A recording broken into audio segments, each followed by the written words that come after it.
How to start a seam on a sewing machine. In this video, I'm going to share with you my top tips on how to start a seam. Make sure you stick around until the end for my bonus tips. I'm Linda Johnson from Coffee First Quilt. Let me help you on your quilting journey. I've been quilting for over 20 years, and the only way I know how to not end up with a bird's nest on the back of my project is to hold the top and bottom threads when I start my seam. Hold them for a few stitches to secure the threads in the seam.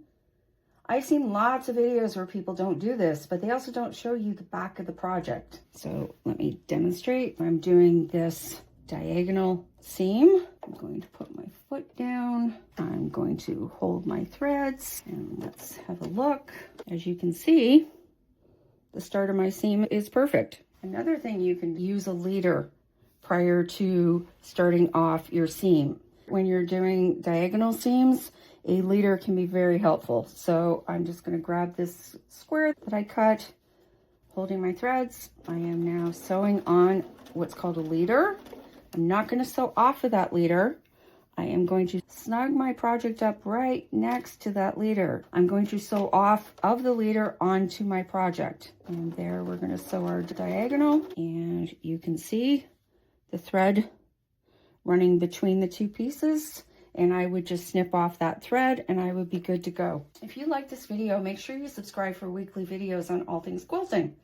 Since you stuck around to the end, I have one last tip to share. Another thing you can do to help when starting your seams is by using a single needle plate. Let me show you. So I'm going to remove my foot, and I'm going to remove my needle plate.